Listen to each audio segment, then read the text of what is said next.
If you grew up feeling dismissed or undermined simply because you're a woman, constantly gaslit into questioning your worth or sanity, and punished for expressing emotions that were labeled too much or irrational, you know firsthand the invisible emotional battles many women endure within a narcissistic society that weaponizes gender norms.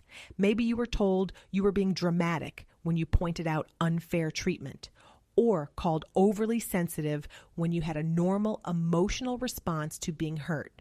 Perhaps you were labeled the problem child while your brother could do no wrong, or painted as the hysterical wife when you tried to address real issues in your marriage.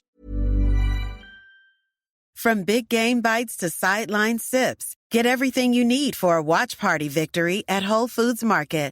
Find yellow sale signs all over the store, from the chip aisle with salty snacks from Kettle in late July down to the meat department, where there are no antibiotics ever fresh sausages are made in-house. And gear up with effortless, ready-to-heat wings and fresh guacamole from the prepared foods department. Instant touchdown. Fuel your game day with big flavors from Whole Foods Market. Think Verizon is expensive? Think again. Anyone can bring their AT&T or T-Mobile bill to a Verizon store today and we'll give you a better deal. So bring us your bill. Walk in, run in, pogo stick in, teleport if you can. Ride on the back of a rollerblading yak or fly in on the wings of a majestic falcon. Any way you can, bring your AT&T or T-Mobile bill to a Verizon store today and we'll give you a better deal on the best network. Based on RootMetrics Best Overall Mobile Network Performance, U.S. Second Half 2025. All rights reserved. Must provide very recent postpaid consumer mobile bill in the name of the person redeeming the deal. Additional terms, conditions, and restrictions apply. Discover a legacy of excellence in the heart of Washington, D.C. At the Catholic University of America, where more than 130 years of graduate education meet innovation and purpose. Choose from over 100 graduate programs, including business, engineering, nursing, and public policy, all led by world-class faculty. Gain the skills, connections, and confidence to lead in your field. It's time to elevate your future. Learn more at catholic.edu/graduate. Welcome back to the Narcissistic Abuse Recovery Podcast. I'm Lynn, your host.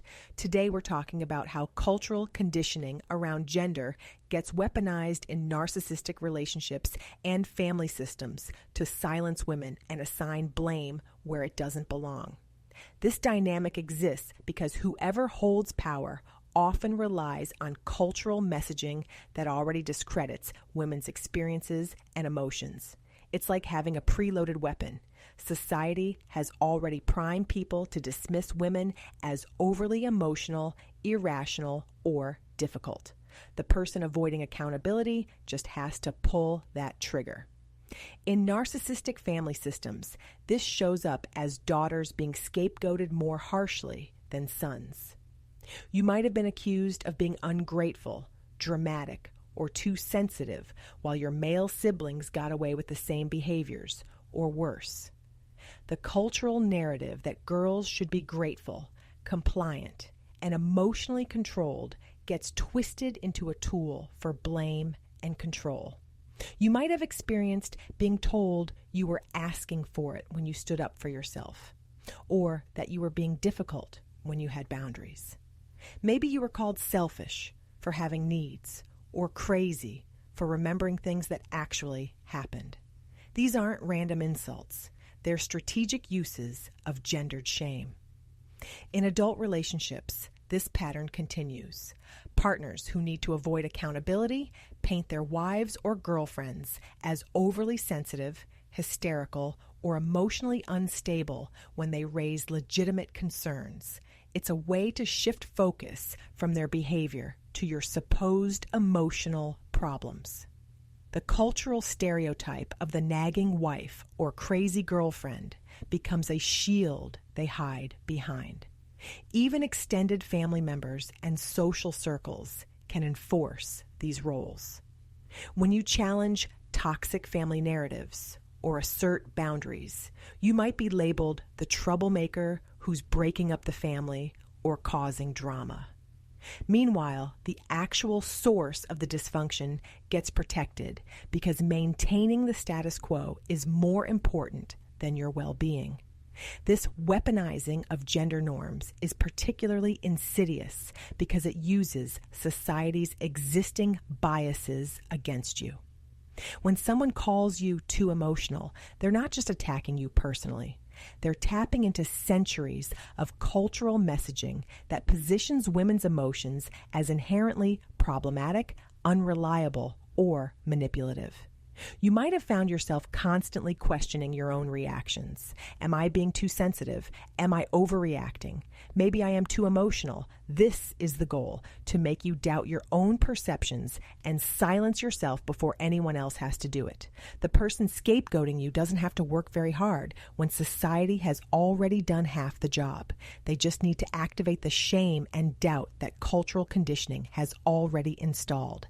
It's efficient and effective because it makes you complicit in your own silencing.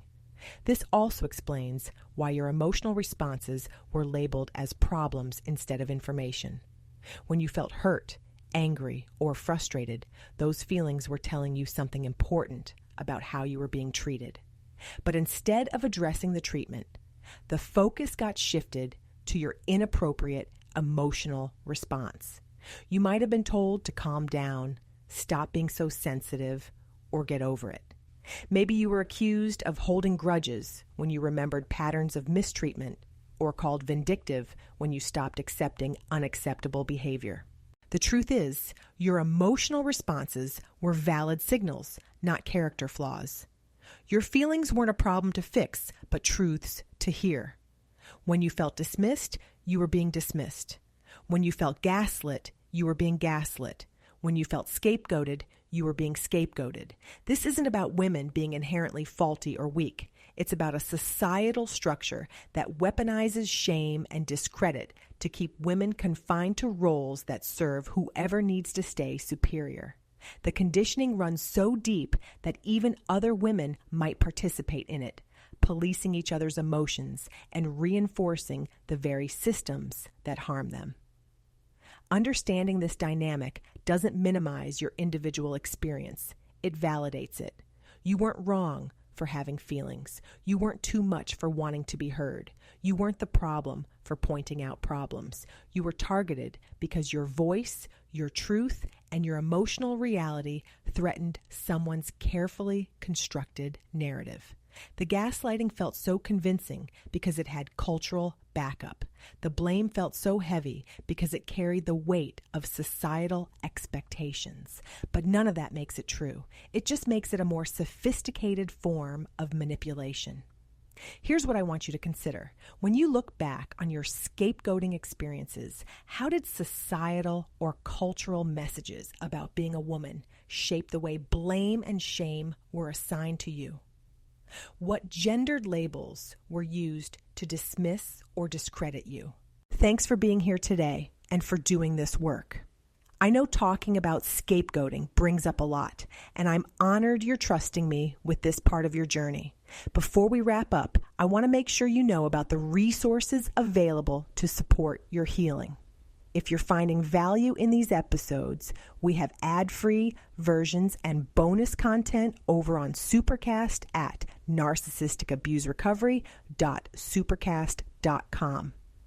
For deeper work, I've created Forward Rising Academy with an intro to narcissistic abuse recovery course, plus somatic healing audio sessions and a grief recovery workbook. You can find all of those at waketheelephant.gumroad.com. And for additional resources, visit our website at movingforwardafterabuse.com. This is Lynn, and this has been another episode of the Narcissistic Abuse Recovery Podcast. I'll see you in the next one. This podcast is for educational and informational purposes only.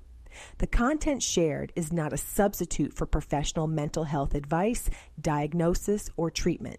If you are experiencing a mental health crisis, please seek help from a qualified professional or contact a local crisis hotline. Think Verizon is expensive? Think again. Anyone can bring their AT&T or T-Mobile bill to a Verizon store today and we'll give you a better deal. So bring us your bill. Walk in, run in, pogo stick in, teleport if you can. Ride on the back of a rollerblading yak or fly in on the wings of a majestic falcon.